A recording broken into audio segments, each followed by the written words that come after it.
السلام عليكم ورحمة الله وبركاته. ازيكم عاملين ايه؟ قبل ما نبتدي حبايبي مننساش شير ولايك واشتراك في القناة وتفعيل الجرس عشان يوصلكم كل جديد.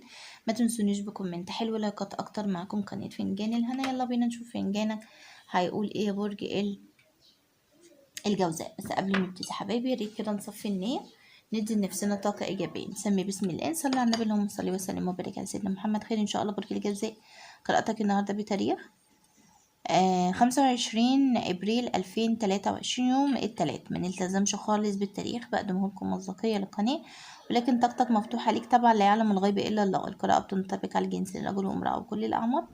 القراءة بتكون عامة وليست خاصة. يلا بينا نحط لايك، نحط كومنت حلو. كمان يا برج الجوزاء في قناة تانية اللي هي باسم السعادة والهنا، هتلاقوا اللينك بتاعها موجود في وصف الفيديو. بعد إذنك بيزيد دعمها باللايك والاشتراك يا برج الجوزاء. برج الجوزاء، كل سنة وانتم طيبين، ويا رب تكونوا قضيتم عيد سعيد.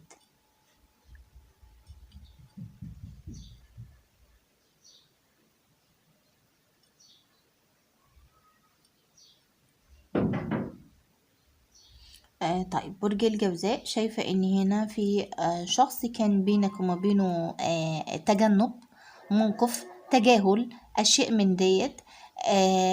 كان في خلاف بينك وما بينه، ولكن كان الكلام بينك وما بينه كان خفيف، او ما كانش فيه اصلا كلام، ولكن في حاجة جمعتكم مع بعض، او النهاية هتجمعكم مع بعض، وهتكون الشخص التاني هو اللي هيكون بيوريك ان عادي في التعامل، خلينا عادي مع بعض، او ان التعامل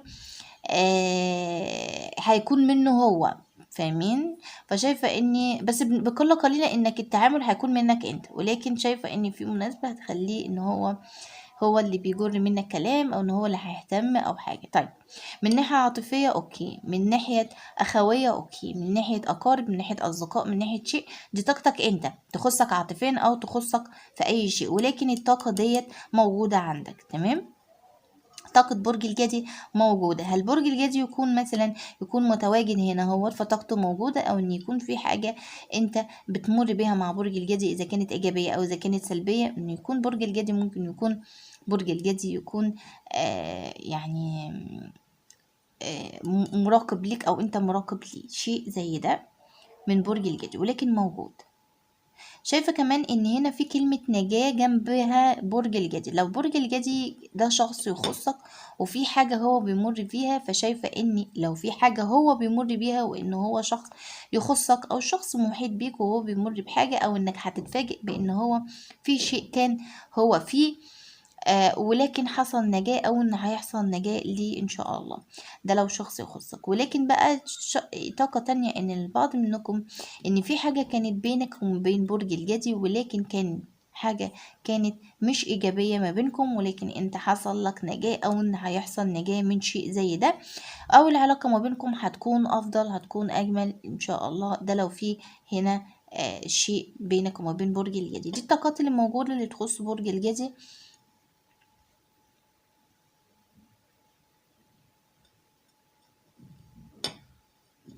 في شيء انت تقبلته او ان هتتقبله، حاجة تقبلتها او ان هي هتتقبلها، والشيء اللي انت تقبلته او ان هتتقبله ده حاجة ممكن تكون يعني مش جاية على مزاجك، او حاجة اقل شوية من ما انت تتوقع، او ايا كان ايه، لان ايه شايفاها انك انت هتتقبلها. يعني مش شيء انت آه حبه، او لا، حاجة انت هتتقبلها شوية يعني. تمام، يعني هيكون فيها قبول. ولكن البعض منكم بقى طاقة تانية خالص، ان في هنا ارتباط هيحصل فيه قبول للبعض منكم، لو انت او انتي مش مرتبطين، ففي هنا قبول هيحصل من ناحية ارتباط. والارتباط دوت ممكن يكون حد عرضه عليكم، يعني تكون مثلا حد عارض عليك ارتباط فهتتقبل الشخص ده، او ان يكون العكس، او ان يكون في حد، عارف انت لما يكون في حد جايب لحد عريس او عروسة او حاجة زي كده، في هنا تقبل، اذا كان منك او اذا كان منه. فشايفة ان هنا في ايه، قبول.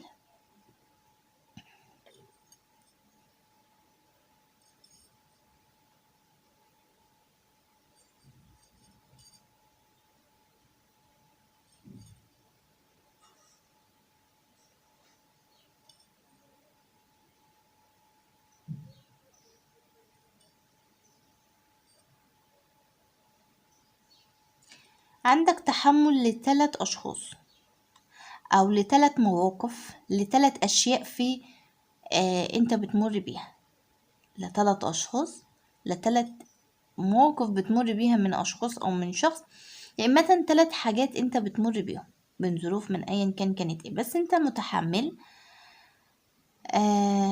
انت متحمل، عندك تحمل. طب وآخرة التحمل ده ايه هنا؟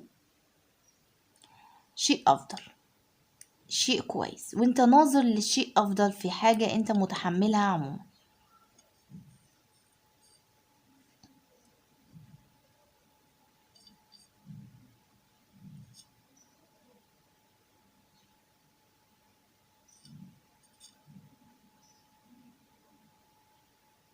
عندك حرف الت والألف والب، تمام، ولكن الألف متكرر يعني أكتر، يعني بالتأكيد إنه موجود. وعندك حرف الياء اللي بتكون في آخر الكلام، تمام، اللي بتكون في آخر الاسم، وحرف السي. طيب ايه هي الحروف؟ الحروف دي فيها طاقات سلبية. وايه هي الطاقات السلبية؟ الطاقات السلبية بتكون يعني لو الحرف موجود في اسم شخص، إذا كان فيك أو في اسم الشخص تاني، فإمة الشخص ده هو اللي بيمر بشيء سلبي، زي عين، زي حسد، زي ظروف بيمر بيها صحيا أو مشاكل أو أيا كانت إيه، أو إن يكون بينك وبين حد بحرف من الحروف دي في شيء مش لطيف، يعني في موقف او في حاجة كانت ما بينك وما بين شخص بالحروف ديت. عشان كده بس الطاقات دي موجودة، او ان يكون بالفعل الشخص ده مش كويس، يعني ممكن يكون ان شخص بالحرف من الحروف دي شخصية مش كويسة، مش كويسة معاك. لو انت عندك احساس بان هو شخصيته مش كويسة معاك كده، فهو بالتأكيد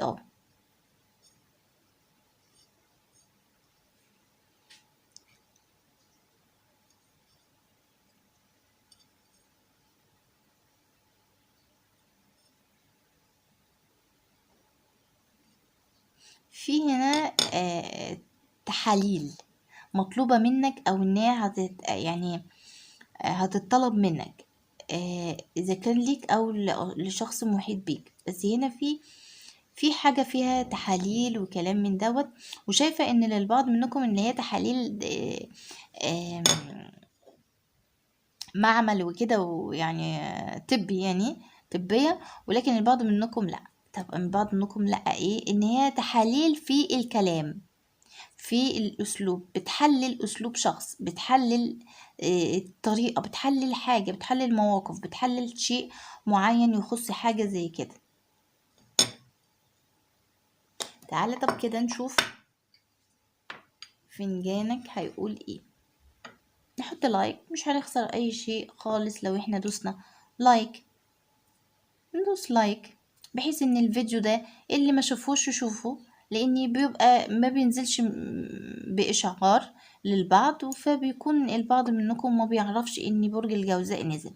فياريت يعني ان كلنا نحط لايك بحيث ان غيرنا يعني آه يستفاد برضو من الفيديو.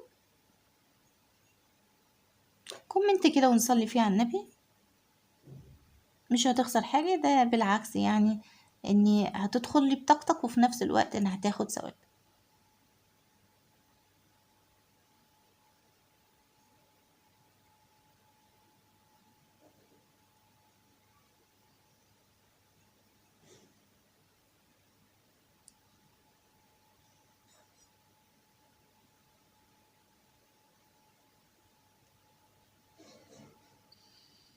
طيب برج الجوزاء هنا في تلاعب،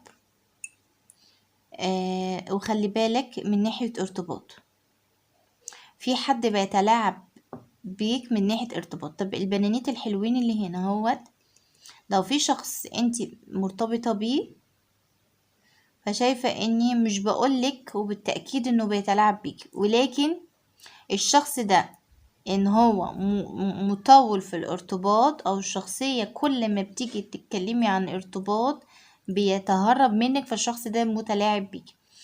بيتلاعب بيك، في هنا تلاعب في ارتباط، او كل ما بتتكلمي عن الارتباط او بتجيبي سيرته الشخص ده بيحور في الكلام، او تعرفي ان هو بيتلاعب بيكي، لان هنا في تلاعب يخص شيء زي ده. تمام. ولكن طاقة التلاعب من ناحية ارتباط هو موجودة في طاقتك، موجودة في طاقتك، إذا كنت بقى رجل أو امرأة. في هنا اسم محمد يخصك، واسم مؤمن يخصك، الاسم يعني اسمك أو اسم شخص محيط بيك. ولكن في الاسمين دول في تحقيق، إذا كان بينك وما بين حد بالاسم ده، أو حاجة أنت مستنيها لنفسك إنها تتحقق، أو حاجة إن الشخصية دي هتحققها.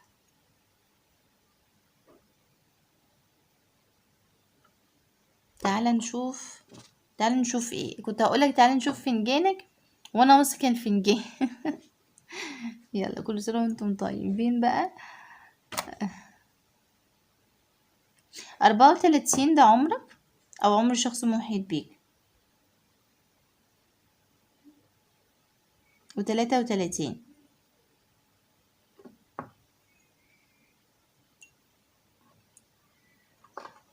في هنا اسم ندى، في هنا مقاومة، في هنا مقاومة عندك، او حاجة محتاجة فيها مقاومة انك تقوى، من ناحية تعب صحي او من ناحية مشاكل او وضع انت بتمر بيه، محتاج ده منك، او انت بالفعل في شيء زي دوت وانت بتقاوم.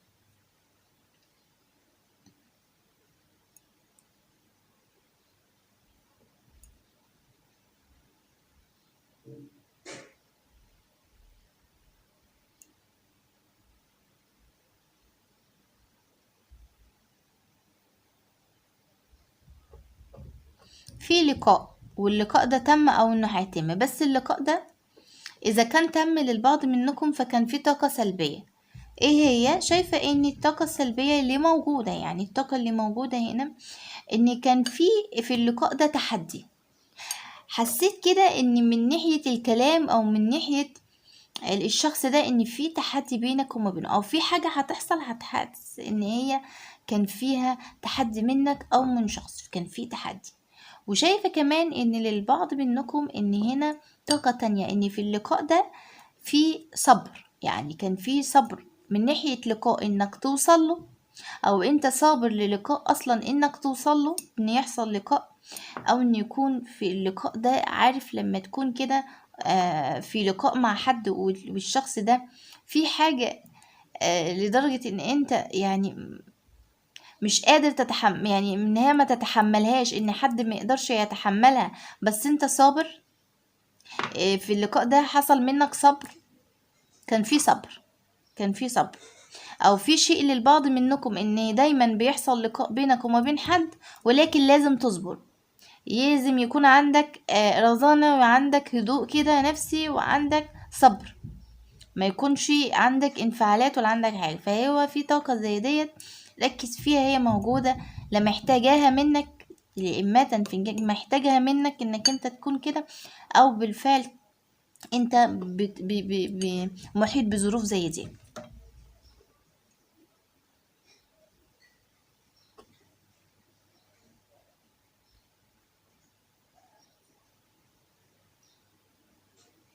استلمت شيء او انك هتستلم شيء، بس حافظت عليه، او انك لازم تحافظ عليه، حاجة انت استلمتها او انك هتستلمها، بس مطلوب منك الاحتفاظ، او بالفعل انت احتفظت بيها، او انك هتحتفظ بيها.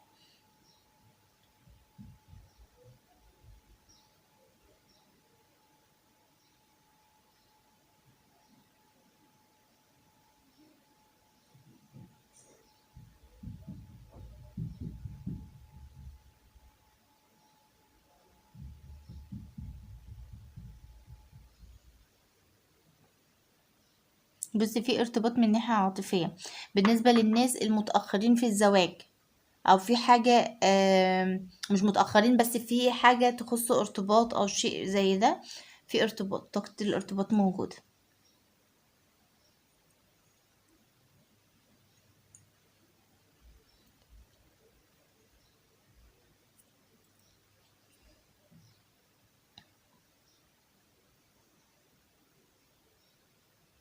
أسماء كتير زي حمدي، زي رضوى، رحاب كده. يعني الأسماء دي موجودة، ما فيهاش حاجة، ما فيهاش حاجة. برج الجوزاء. بكده انا خلصت قراءتك. طمنوني عليكم في الكومنتات. اذا عجبكم الفيديو مننساش شير ولايك واشتراك في القناة وتفعيل الجرس عشان يوصل لكم كل جديد.